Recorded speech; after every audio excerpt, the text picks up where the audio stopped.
couple of them actually. But before we get into an example, I think it's important as the context for this example itself, right? That HR also needs to feel safe. Specifically in the example that I'm taking, L&D needed to feel safe before we could enable that whole journey with them of how they could get more agile from where they are to where they wanted to be.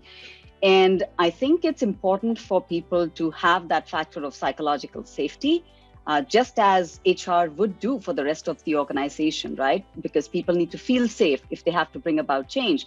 They don't want to be held for, or you didn't do this, so your performance is going to get, really bad and whatever else. So HR needed to feel safe too. And talking about this specific L&D team, we had to build a very high factor of psychological safety for them and had to understand their intrinsic motivations.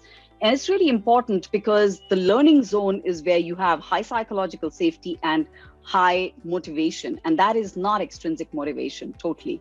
We talk of the intrinsic drivers, right? And it's different for everybody. And it changes based on the stage and phase of life where you are today. It could be very different.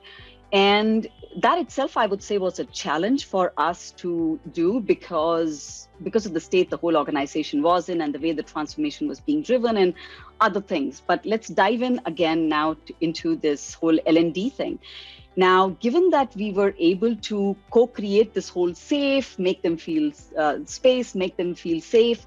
And once you make people feel safe in this department, they felt, okay, now we are ready to make changes with you. So what do you want us to do for, how do we make this whole L&D piece a little more agile? We were like, you know what, let's start to put the whole L&D process that you have today out on the wall, right? I always start with visualization, just so that people start to feel, and now they started to feel safe. So they were ready to put everything out as is, because earlier they were not willing to talk to us. And they were like, who are you? Why should we talk to you? And, everything else that comes with it where you get pushed back. But visualize that process with the people. L&D was then able to point and say, oh, you know what? That's a redundant thing. We don't need that for the rest of the organization too. So they were able to eliminate parts in their own process and say, okay, we don't need that. Having said that was not needed, they said, okay, we are building this kind of a learning and development product out for this part of the business.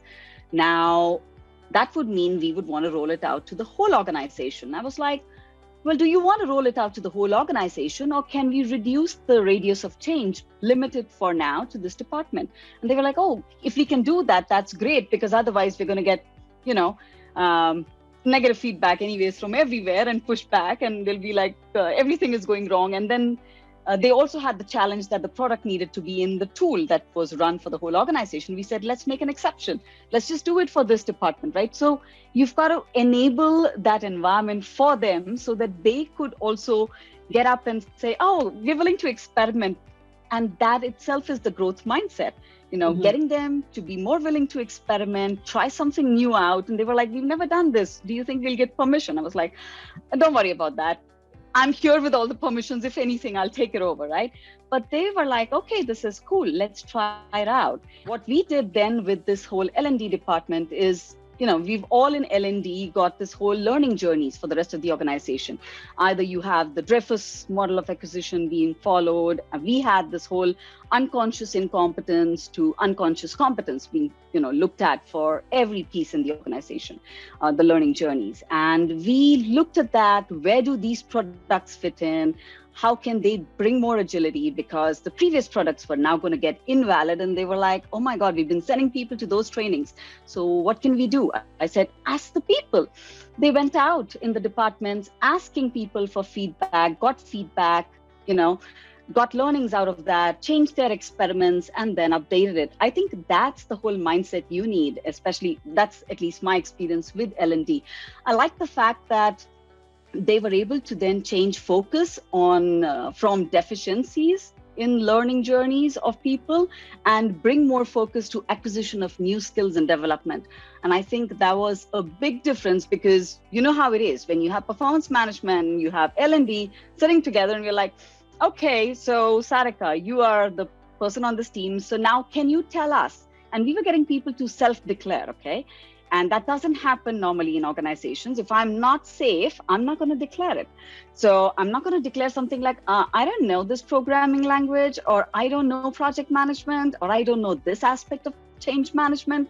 But guess what? People were saying that out loud now and saying, I don't know this, but I'm willing to go to a course and learn this. The fact that L&D shifted their mindset saying that's not a deficiency in Sarika, but that's where she can upskill herself was a big shift too.